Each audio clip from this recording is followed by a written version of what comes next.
The Ridgewood Country Club's main dining room sparkled with crystal chandeliers and polished silver, exactly the kind of old-money elegance that made my extended family feel sophisticated and important. Tables draped in cream linen filled the space, each one carefully arranged for the Morrison family's annual reunion, a tradition that had continued for 23 years since Great-Uncle William had established it as a way to maintain family connections across generations. I sat at table 12, positioned strategically near the service entrance where the catering staff moved efficiently between the kitchen and dining room. It wasn't an accident that I'd been placed there. For the past 4 years since I'd left my corporate finance job to start what my family called playing with military equipment, I'd been relegated to the least prestigious seats at family gatherings. The seating chart reflected the family's internal hierarchy perfectly. Cousins with successful law practices, medical careers, and established businesses occupied the prime tables near the head table where Great-Uncle William held court as the family patriarch. Those of us considered less successful were scattered around the periphery, close enough to participate but far enough away to avoid disrupting important conversations. "Can you believe Sarah actually showed up?" my cousin Jennifer whispered loudly enough for half the room to hear. She was seated 3 tables away with her husband Mark, both of them dressed in the kind of expensive casual wear that screamed, "We belong here." "I heard she's been struggling since she quit her job at Goldman Sachs," my cousin Michael replied, adjusting his Rolex with the casual precision of someone who wanted everyone to notice it. "Some kind of midlife crisis about wanting to find her passion, or whatever." The familiar shame washed over me as I sipped my water and pretended to study the club's architectural details. The truth was more complicated than they assumed, but I'd stopped trying to explain my career transition 3 years ago when it became clear that no one was interested in understanding. "You can't afford to be at this country club," Jennifer announced, her voice carrying across the dining room with the authority of someone who'd appointed herself the family's social arbiter. "The membership fees alone are $50,000 annually, plus dining minimums and event charges." Others nodded in agreement. My cousin David looked concerned rather than malicious, but he didn't contradict Jennifer's assessment. Even my Aunt Patricia, who'd always been kind to me, seemed uncomfortable with my presence at such an expensive venue. "Maybe Sarah has a sugar daddy," my cousin Lisa suggested with a cruel laugh. "How else would she afford to eat here?" More laughter rippled around the nearby tables. I kept my eyes on my salad, cutting small pieces of mixed greens while my family discussed my supposed financial struggles. "I mean, she drives that old Honda," Michael added. "Lives in some tiny apartment downtown. Clearly not making much money with whatever business venture she's attempting." "What does she even do now?" Jennifer asked, though she wasn't directing the question to me. "Something with consulting? Or maybe she's working for some startup that hasn't failed yet." "Defense contracting," my Aunt Patricia said quietly. "She mentioned something about military contracts when I talked to her last Christmas." "Oh, so she's trying to sell paperclips to the Pentagon," Jennifer said with theatrical disappointment. "How quaint." The conversation continued around me, my family members analyzing my career choices and financial situation as if I weren't sitting 20 feet away. This had become a tradition at family gatherings, using my apparent lack of success as a cautionary tale about the importance of maintaining stable corporate employment. What they didn't understand, what I'd stopped trying to explain, was that Titan Defense Solutions wasn't a small consulting firm struggling to sell office supplies to government bureaucrats. It was a $2.8 billion defense technology company that developed advanced radar systems, satellite communications equipment, and missile guidance technology for the U.S. military and allied nations. But my family saw my modest lifestyle and assumed failure. I'd founded Titan Defense 4 years ago after leaving Goldman Sachs, using my background in military finance and my understanding of defense procurement processes. The company had grown from a single contract worth $50,000 to become one of the fastest-growing defense contractors in the country, with active projects for the Air Force, Navy, Army, and several NATO allies.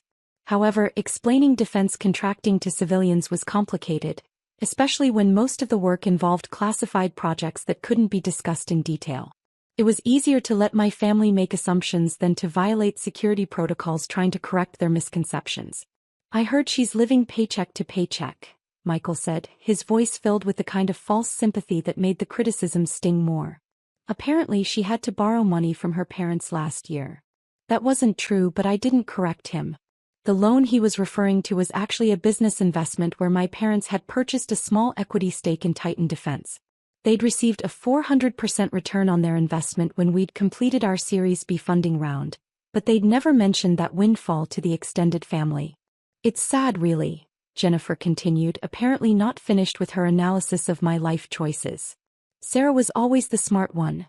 Harvard MBA fast track at Goldman Sachs seemed destined for real success.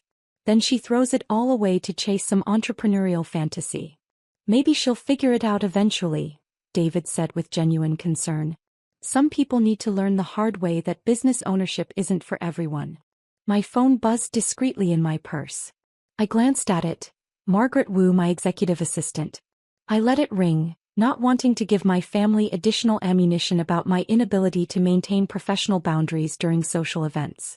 The phone buzzed again 30 seconds later. Margaret again. Sarah, Aunt Patricia said gently, noticing my phone, maybe you should take that call? It might be important. It's probably a bill collector, Jennifer said with a laugh that wasn't entirely joking. Or maybe her landlord asking about rent. The phone buzzed a third time. This was unusual. Margaret was extraordinarily professional and wouldn't call repeatedly during a family event unless something urgent was happening. Excuse me for just a moment, I said, standing and walking toward the club's lobby area to take the call privately. Margaret, I answered quietly, what's happening? Ms. Johnson, I apologize for interrupting your family gathering, but we have a significant development with the Boeing contract. What kind of development? The Pentagon fast-tracked the approval process. Boeing's executive team flew in from Seattle this morning and they're requesting an immediate contract signing ceremony. They want to formalize the agreement today rather than waiting until next week. I felt my pulse quicken. The Boeing contract was the largest single deal in Titan Defense's history. A $2 billion agreement to provide advanced radar systems for the new generation of military transport aircraft. Margaret, I'm at a family event at Ridgewood Country Club. I understand, and normally I would reschedule, but Boeing's CEO is only available today. They have a board meeting Monday morning where they need to announce the contract signing, and the Pentagon wants the deal finalized before the weekend. How urgent is this? Ms. Johnson, this contract represents 40% of our projected revenue for the next 3 years. Boeing's executives flew here specifically to meet with you, and the Pentagon liaison is standing by for the signing ceremony. I looked back toward the dining room where my family was probably still discussing my financial struggles and poor life choices. Margaret, how long would the signing take? Approximately 1 hour. We've prepared everything in the club's business center. Signature pages, witness documentation, executive summaries for the Boeing team. I took the liberty of reserving the boardroom when I realized we might need it. The club's boardroom? Yes, ma'am. I called ahead and explained that we needed space for a major business transaction. The club management was very accommodating once I mentioned the nature of the contract. I made a decision that would change everything. Margaret, bring the Boeing executives to the dining room. Ma'am. Bring them to the main dining room where my family is eating. I want them to meet me there. Are you certain? This is a very high-profile contract signing. I'm certain. Give me 5 minutes to prepare the family, then bring the Boeing team to table 12. Understood, Ms. Johnson. The executives are very excited to finalize this agreement. I returned to the dining room where the conversation about my financial situation was still ongoing. Jennifer was explaining to a cousin from out of town how my career transition had been a cautionary tale about the dangers of abandoning stable employment. I took my seat at table 12 and waited. Sarah, David said as I sat down, everything okay with your phone call? Just some business to handle, I said quietly. I hope it wasn't anything too serious, Aunt Patricia said with concern. You looked worried when you stepped out. Nothing I can't manage. Jennifer laughed. Let me guess. Client emergency? Sarah, you need to set better boundaries with your consulting clients. They shouldn't be calling you during family events. It wasn't exactly a consulting matter, I said. Oh. Michael raised an eyebrow. What kind of business emergency requires handling during Sunday brunch at the country club? Before I could answer, I saw Margaret approaching across the dining room. She was dressed in her usual professional attire, charcoal gray suit, understated jewelry, leather portfolio, and she was followed by 4 people in expensive business suits who moved with the confident precision of corporate executives. The dining room began to quiet as other diners noticed the group of obviously important business people making their way purposefully across the room. "Sarah," Margaret said as she reached table 12, "I hope I'm not interrupting your family celebration." Every conversation in the nearby tables stopped. My cousins were staring at Margaret and the executives with expressions of confusion and growing curiosity. "Not at all, Margaret. What do you need?" "Ms. Johnson, I'd like you to meet the Boeing executive team." Margaret gestured to the 4 people standing beside our table with professional confidence. "This is James Chin, CEO of Boeing Defense, Space and Security. Patricia Martinez, Senior Vice President for Military Contracts. Robert Kim, Chief Financial Officer. And Colonel Sarah Thompson, Pentagon Liaison for Advanced Defense Systems." The dining room had gone completely silent. 50 family members holding forks and coffee cups, all staring at the group of executives who had apparently come to our family reunion to conduct business. "Ms. Johnson," James Chin extended his hand with a warm smile, "it's an honor to finally meet you in person. Your reputation in defense contracting precedes you." I stood and shook hands with each executive while my family watched in stunned silence. "The pleasure is mine, Mr. Chin. Thank you for making the trip on such short notice." "Ms. Johnson," Patricia Martinez said, "I want you to know that Boeing's board of directors is incredibly excited about this partnership. Titan Defense's radar technology represents the future of military aviation systems." Jennifer's mouth was hanging open. Michael had set down his coffee cup and was leaning forward to catch every word. "Colonel Thompson," I said, turning to the Pentagon representative, "I appreciate the Department of Defense expediting the approval process." "Ms. Johnson, when technology like yours comes along, we move quickly," Colonel Thompson replied. "The radar systems Titan Defense has developed will give our pilots capabilities they've never had before." Margaret opened her portfolio and removed a leather-bound document folder. "Ms. Johnson, if you're ready, we can proceed with the contract signing." "What contract signing?" Great-Uncle William called from the head table, his voice carrying across the now silent dining room. "The $2 billion defense contract between Boeing and Titan Defense Solutions," Margaret announced to the room. "Ms. Johnson's company will be providing advanced radar systems for the next generation of military transport aircraft." The silence that followed was so complete I could hear the air conditioning system cycling on. $2 billion? Jennifer's voice came out as a whisper. "Ms. Johnson," James Chin said, addressing both me and apparently my entire family, "this contract represents one of the largest defense technology agreements Boeing has signed this year. Titan Defense Solutions has developed radar capabilities that exceed anything currently available in the market." David was staring at me like I'd grown a second head. "Sarah, you own Titan Defense Solutions?" "I founded it 4 years ago," I said simply. "But Titan Defense Solutions is..." Michael was frantically Googling something on his phone. "It's one of the top defense contractors in the country. We've been fortunate to work on several important projects," I said modestly. Robert Kim, the Boeing CFO, addressed my family directly. "Ladies and gentlemen, your family member has built one of the most innovative defense technology companies in America. Titan Defense's radar systems are revolutionary. They can detect threats at distances and with accuracy levels that were impossible just 5 years ago." "Ms. Johnson," Colonel Thompson added, "the Pentagon considers Titan Defense to be a strategic national asset. Your technology is helping to protect American servicemen and women around the world." Margaret placed the contract documents on the table in front of me. "Ms. Johnson, shall we proceed with the signing?" I looked around the dining room at 50 family members who were processing the fact that their failed relative was about to sign a $2 billion defense contract at Sunday brunch. "Actually," I said, "let me introduce the Boeing team to my family first. This is quite an honor for all of us."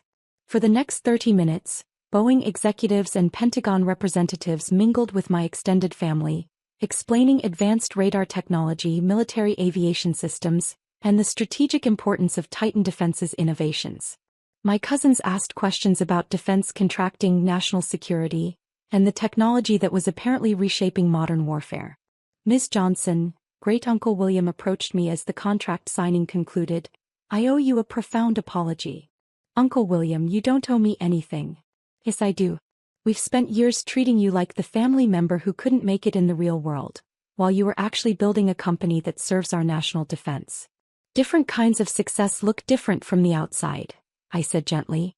Jennifer appeared beside us, her face flushed with embarrassment. Sarah, I'm so sorry. I said terrible things about your financial situation. You made assumptions based on what you could see, I replied. I live modestly because I reinvest profits back into research and development. Every dollar I don't spend on luxury items goes toward developing better technology to protect American military personnel. But why didn't you correct us? Michael asked, joining our conversation. Why let us think you were struggling financially? I thought about how to answer while watching Margaret coordinate the final contract details with Boeing's legal team. Because I wanted to know that my family cared about me regardless of my bank account, I said. If I'd started every conversation with my company's valuation, would your interest in my life have been genuine or financially motivated? The question hung in the air as more family members gathered around us. Sarah, David said quietly, we failed that test pretty badly. You focused on external markers of success rather than trying to understand what I was actually building, I said. But that's understandable. Defense contracting isn't visible the way other careers are. How big is your company really?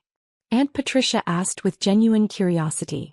Titan Defense employs 3,400 people across 12 facilities, I said. We have active contracts with all branches of the U.S. military plus defense partnerships with the UK, Australia, Canada, and Japan. And you founded this 4 years ago? Jennifer asked, still processing the magnitude of what she'd learned.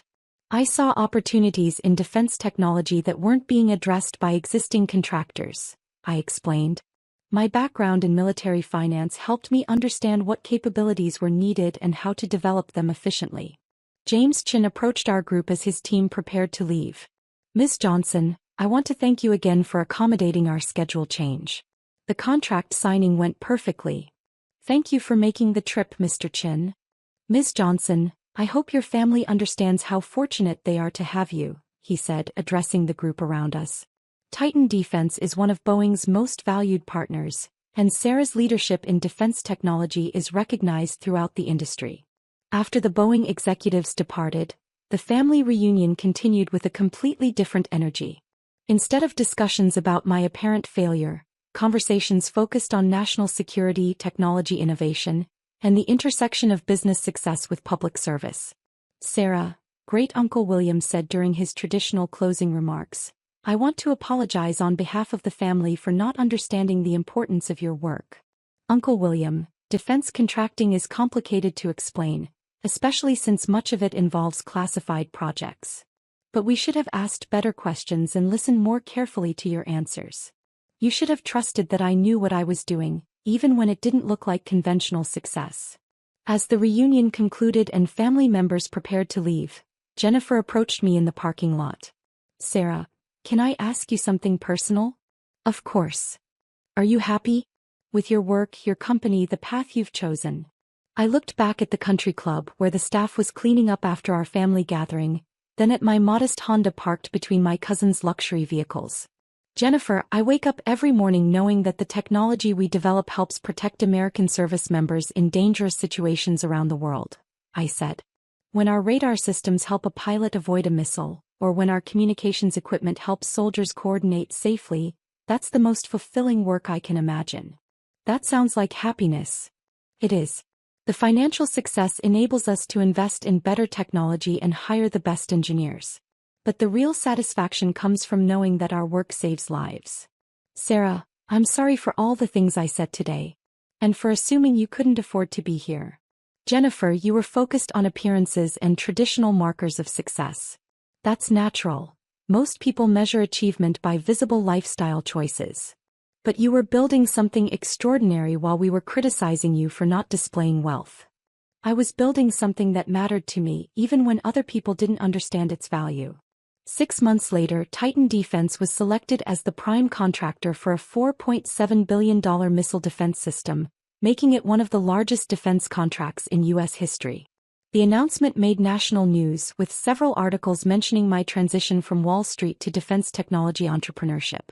At that year's family reunion, I was seated at table 1, next to Great Uncle William.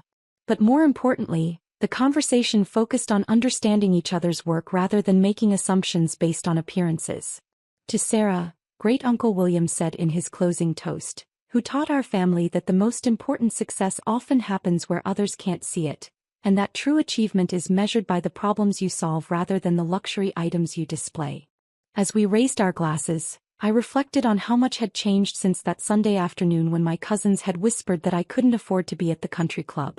Sometimes families need dramatic demonstrations to understand that the quietest member might be the one accomplishing the most important work. And sometimes, if you're patient enough and committed enough, they eventually recognize that what looked like failure was actually building something extraordinary. The most meaningful recognition doesn't come from industry awards or government contracts. It comes from families who learn to measure success by contribution rather than consumption, and who understand that the person they've been underestimating might be the one protecting everything they care about.